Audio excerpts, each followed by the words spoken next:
మళ్ళీ కొత్త ట్రిప్ అయితే మేము ముందుకు వచ్చేసాను. ఇవన్నీ సెకండ్ హ్యాండ్ బళ్ళు అనుకుంటా. అమ్మవారు స్లీపింగ్ పొజిషన్లో ఉంటారంట. సో ఇక్కడ నుండి దగ్గర మనకి 33 km అయితే ఉంటుంది రిసార్ట్ చేరుకోవడానికి. సో అక్కడ నుండి మనం ఈవినింగ్ సఫరీకి అయితే స్టార్ట్ అవుతాము. మన సఫరీ వచ్చేసరికి 3 o'clock స్టార్ట్ అవుతుంది. సో ఈ రోజు మనకి టైగర్స్ కనిపించాలని కోరుకుందాం. చిన్న చిన్న చినుకులు అయితే పడుతున్నాయి. కెమెరా సైజ్ చాలా జాగ్రత్తగా ఉంచుకోవాలి.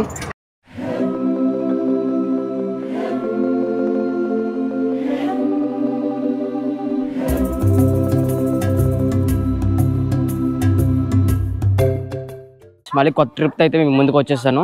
సో ప్రెసెంట్ నేను చంద్రపూర్లో ఉన్నా.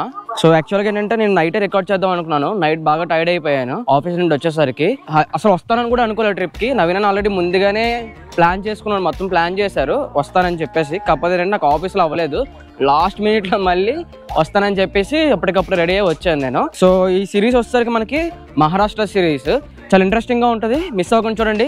ముందు జిమ్ కార్బెట్ ఎంత బాగా నచ్చిందో ఇది కూడా మీకు అంతే బాగా నచ్చుతుందని కోరుకుంటున్నాను. సో ఇక్కడ నుండి మనం వెళ్ళేది వచ్చేసరికి తడోబా ఫారెస్ట్కి వెళ్తాము. తడోబా ఫారెస్ట్ మనకి నియర్లీ 2 రూట్స్లో అయితే వెళ్ళొచ్చు. ఒకటి వచ్చేసరికి మీరు నాగపూర్ దిగచ్చు, లేదంటే చంద్రపూర్. స్టేషన్ మొత్తం ఖాళీగా ఉంది చంద్రపూర్. దీని ముందు స్టేషన్ కొంచెం పెద్దగా అనిపించింది. నేనైతే ఆఫీస్ డ్రెస్ కూడా చేంజ్ చేయలేదు. నేను ఆఫీస్కి అలాగే వెళ్ళాను, అలాగే ఇంటికి రూమ్కి వెళ్ళి బ్యాగ్స్ తీసుకుని వచ్చేసాను, కెమెరా బ్యాగ్స్ అవి. సో నవీన్ అన్న సదా మేడం వాళ్ళు ఏంటంటే డైరెక్ట్గా పన్నాకి వెళ్ళారు కదా, పన్నా నుండి నాగపూర్లో దిగారు వాళ్ళు. నాగపూర్ నుండి చంద్రపూర్ మీదుగా టైగర్ రిజర్వ్కి అయితే వెళ్తాము. సో ఎలాగో దారిలోనే కాబట్టి మేము అందరూ కలిసి వెళ్ళిపోతున్నాము. ప్రాబ్లం ఏంటంటే ఇంత లగేజ్తోని ఇగోండి ఈ మెట్లు ఎక్కడం అంటే ఎంత కష్టం తెలుసా. సో స్టేషన్ నుండి ఇప్పుడు బయటకు వచ్చాను. సో నవీన్ అన్న వాళ్ళు కలిసే రోడ్ పాయింట్ వచ్చేసరికి మనకి దగ్గర 800 meters అలా చూపిస్తుంది. సో పెద్ద డిస్టెన్స్ ఏం కాదు కాబట్టి ఇక్కడ నుంచి నడిచి వెళ్ళిపోవచ్చు, ప్రాబ్లం లేదు. సో ఎలాగో బోల్ టైం ఉంది, వాళ్ళకి వచ్చేసరికి 2 hours టైం పడుతుంది. ఇవన్నీ సెకండ్ హ్యాండ్ బళ్ళు అనుకుంటా. సో బయటికి రాగానే మొత్తం ఎక్కడ చూసినా సరే ఈ బైక్స్ అయితే ఉన్నాయి. సో ఇంకోటి ఏంటంటే ఇక్కడ గమనించింది, ఇక్కడ అందరూ కూడా ఎర్లీ మార్నింగే బజ్జీలు తింటున్నారు. మనకైతే ఇడ్లీ పూరీలు అయితే దొరుకుతాయి, కానీ ఇక్కడ ఎక్కడ చూసినా సరే తర్వాత బజ్జీ సమోసా మార్నింగే ఇవి టిఫిన్ అంటే వాళ్ళకి. సో మన స్టేట్ మారే కొద్దీ వీళ్ళ ఫుడ్స్ కూడా మారిపోతుంటాయి. సో దానికి తగ్గట్టే మనం తినాలి. ట్రావెలింగ్ చేసామని అంటే నాకు కావాల్సిందే ఉండాలి అని అంటే అవదు. సో అక్కడ ఉన్నట్టుగా మనం అడ్జస్ట్ అయిపోవడమే. నవీన నాళ్ళు వచ్చేసరికి 2 hours అయితే టైం పడుతుంది. సరికి మహాకాళి టెంపుల్ ఒకటి, చంద్రపూర్ ఫోర్ట్ ఒకటి, రెండు కూడా పక్కనే. ఇక్కడ నుండి ఒక 5 km లోపలే ఉంది. ఇక్కడైతే వీళ్ళతో మాట్లాడాము. 2 విజిట్ చేసి సేమ్ డిస్టెన్స్ మళ్ళీ ఇక్కడే డ్రాప్ చేయడానికి 200 అంట.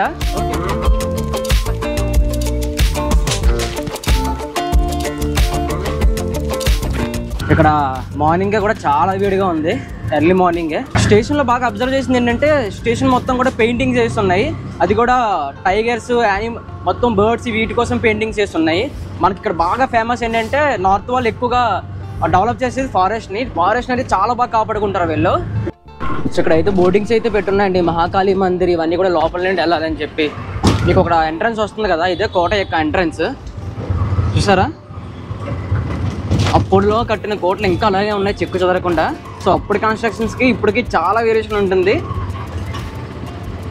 సో మహాకాళి టెంపుల్ కూడా మన కోటకెళ్ళే రోడ్లోనే దగ్గర పక్కనే ఇగోండి ఇది కోట. సో కోట దాటుకుని మనం మహాకాళి టెంపుల్కి వెళ్తున్నాము. So Mahakali temple first visit చేసిన తర్వాత మనం కోటకు వచ్చి చూద్దాము. ఇప్పుడే టెంపుల్ లోపలికి అయితే ఎంటర్ అవుతున్నాము. ఇక్కడ ఉన్న ప్రజలకి ఇది ఒక కులదేవుల్లాగా చాలా ఫేమస్, చాలా పవర్ఫుల్ కూడా. సో అమ్మవారు అయితే లోపల ఎంట్రన్స్ ఇదండి. మనం అయితే ఇలాగే లోపలికి వెళ్ళాలి. సో ఈ లోపల కనిపిస్తున్నది అండి, ఈ లోపలికి వెళ్తే ఇలాగా మాతా దగ్గర డైరెక్ట్గా వెళ్ళొచ్చంట. మన గైడ్ అయితే చెప్తున్నారు. సో హాటకం గైడ్ తనే లోపలికి అయితే వెళ్ళొచ్చంట. కాకపోతే ఏంటంటే క్లోజ్ చేస్తుంది, లోపలికి అయితే ఎలో లేదు ఈరోజు. అమ్మవారు స్లీపింగ్ పొజిషన్లో ఉంటారంట, మనకైతే కనిపించట్లేదు. సో ఇలా ఈరోజు ఎలో అయితే లేదు, మొత్తం క్లోజ్ చేసి ఉన్నాయి. మనం బయట అయితే దర్శనం అయితే చేసుకున్నాము. సో లోపలికి అయితే వెళ్ళి వచ్చాం కదా. యాక్చువల్లీ కెమెరాస్ ఎలా చేస్తారో లేదో తెలీదు, ఎందుకులే రిస్క్ అని చెప్పి నేను కొంచెమే తీశాను. లోపల దేవుడిని అయితే తీయలేదు. ఇటువంటి టెంపుల్ అయితే బయట ఎలా ఉంటుంది. ఫ్రంట్ సైడ్ వచ్చాం కదా, సేమ్ అలానే బ్యాక్ సైడ్ కూడా ఒక ఎంట్రన్స్ ఉంటుంది. ఆ ఎంట్రన్స్ లోపలికి వస్తే మనకి హనుమాన్ టెంపుల్ కూడా ఉంటుంది. మనకి హనుమాన్ టెంపుల్ ఎదురుగానే గణేశ టెంపుల్ ఉంటుందండి. కావాలంటే గణేశ దర్శనం కూడా తీసుకుని మనం ఇక్కడి నుంచి అయితే వెళ్ళొచ్చు. సో నార్మల్ ఏంటంటే ప్రతి దేవుడికి ఒక ఇష్టమైన రోజు ఉంటుంది కదా, అలాగే ఈ కాళికామాతకు వచ్చేసరికి మంగళవారం అంట. మంగళవారం అయితే అస్సలు ఖాళీ ఉండదని చెప్తున్నారు. మంగళవారం వేరే ఊర్ల నుండి కూడా ఇక్కడికి వస్తారంట. దర్శనం చేసుకున్నాం కదా కాళికామాత టెంపుల్కి, ఆ పక్కనే మహా అయితే ఒక 500 meters ఉంటుంది. సో కోట చూసారుగా, టెంపుల్ పక్కనే కోట కూడానే. మనం ఇప్పుడే కోట లోపలికి వచ్చాము. కోటలో అయితే చాలా గుళ్ళు అయితే ఉన్నాయి. శివయ్య టెంపుల్, సో శివుడు గుడి అంట.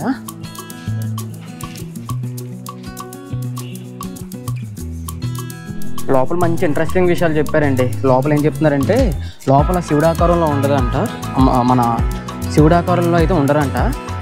యాక్చువల్గా అంటే ఆవు యొక్క పాదాలు ఉంటాయి కదా, ఆ పాదాలు ఆకారంలో ఉండి ఆ పాదాల నుంచి నీరైతే ఊరుతుందంట. ఎప్పుడు నిత్యం నీరు వస్తూనే ఉంటుందంట. ఆ దేవుడి యొక్క మహిమ అదంతా కూడా. పైన అయితే గ్లాస్ వేస్తే అంత క్లియర్గా అయితే ఇంకా కనిపించలేదు. కెమెరాస్ అయితే లోపలికి ఎలా ఉంది కాబట్టి నేనైతే చూపించడం అవ్వలేదు. కోట పక్కనే ఉంది.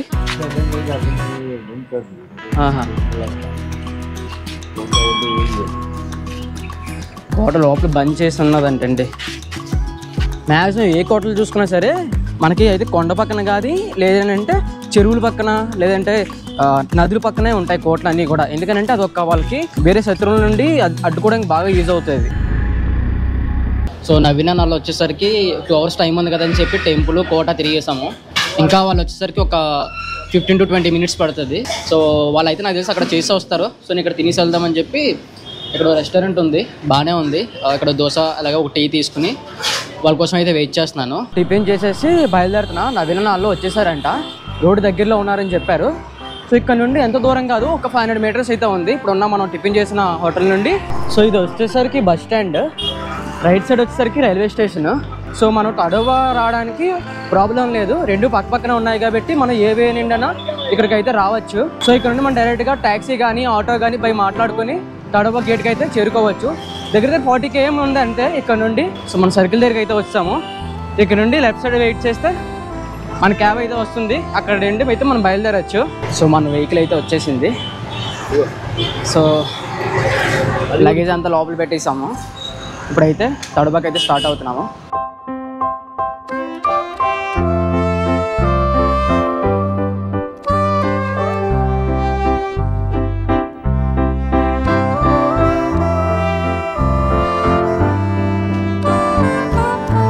నవీన్ అన్న, సాయి అండ్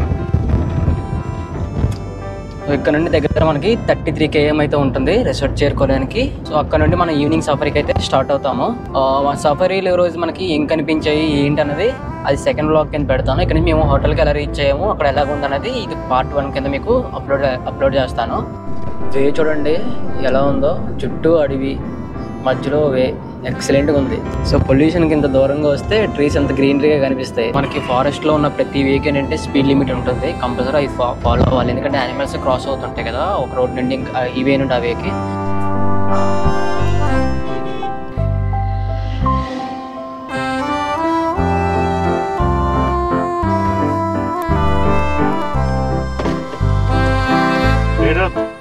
మన ఫారెస్ట్ లోపలికి వెళ్ళినప్పుడు ఏంటంటే కంపల్సరీ ఇక్కడ చెక్ ఇన్ అయ్యి లోపలికి వెళ్ళాలంట. మళ్ళీ బయటకు వచ్చినప్పుడు కూడా చెక్అవుట్ అవ్వాలి. ఇక్కడ ఏంటంటే ఎంట్రీ చేసుకుంటారు మనం ఏదైతే వెహికల్ అయిందో మన నెంబర్ మీద.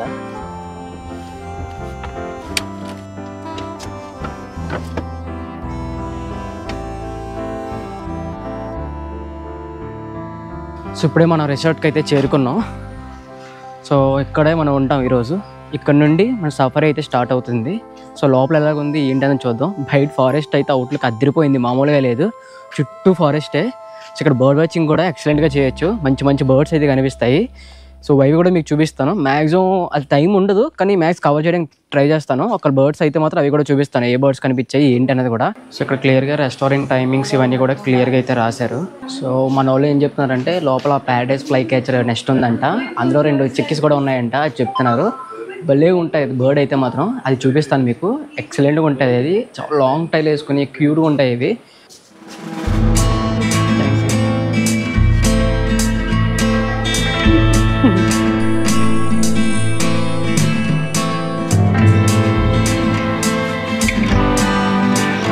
వా మామూలుగా లేదుగా, సపరేట్గా పూలు లోపలైతే అదిరిపోయింది మొత్తం కూడా. అలాగే వాష్రూమ్స్ ఇవన్నీ చాలా నీట్గా ఉన్నాయి. అసలు ఎలాగుందంటే వేరే ప్రపంచానికి వెళ్ళినట్టు ఉంటుంది. ఎందుకంటే చుట్టూ ఎక్కడ కూడా మనకి పొల్యూషన్ కానీ ట్రాఫిక్ సౌండ్ కానీ ఏముండదు, అంతా ఫారెస్టే. యానిమల్స్ కూడా చుట్టుపక్కలే తిరుగుతాయి. ఇదంతా ఒక బఫర్ జోన్ అనుకోవచ్చు మనం. సో ఇంకా రూమ్ కోసం మాట్లాడుకుంటే ఇది వచ్చేసరికి డబుల్ కాట్, అలాగే సపరేట్గా ఒక బెడ్ ఇచ్చారు, ఇక్కడ ఒక బెడ్ ఇచ్చారు. సో దాంతోపాటు ఇక్కడ మనకి టీవీ ఉన్నది, మనం వర్క్ చేసుకోవడానికి వర్క్ స్పేస్ ఉన్నది. ఇది వచ్చేసరికి మనకి మెనూ, ఫుడ్ కావాలిస్తే ఫుడ్ కోసం కూడా మెనూ అయితే ఉంటుంది. సో రెస్టారెంట్ కూడా పక్కనే ఉంటుంది ఇది, అది కూడా మీకు చూపిస్తాను. అలానే ఇక్కడ ఏంటంటే మనకి మినీ ఫ్రిడ్జ్ కూడా ఉంది. ఇక్కడ చిన్న ఫ్రిడ్జ్, మనం ఏమైనా ఐటమ్స్ తెచ్చుకుంటే ఇందులోనే పెట్టుకోవచ్చు.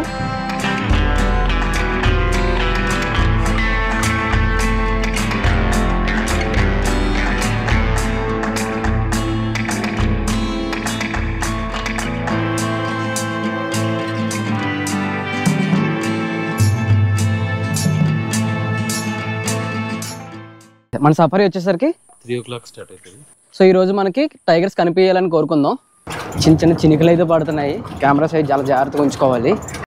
సో మన గైడ్ ఏం చెప్తున్నారంటే అటుపక్క గ్రాస్ ల్యాండ్ ఉంది కదా, అటువైపు క్రాస్ అయ్యే అవకాశాలు ఉన్నాయి, సో బ్యాక్కి వెళ్దామని చెప్పేసి అంటున్నారు. సో ఫైనల్గా మళ్ళీ స్పాట్ చేస్తాం. హెడ్ ఆన్ కూడా వచ్చింది, చాలా బాగా వచ్చింది హెడ్ ఆన్. ఇదైతే రీల్ అప్లోడ్ చేస్తాను, చూడండి, ఎక్సలెంట్గా వచ్చింది.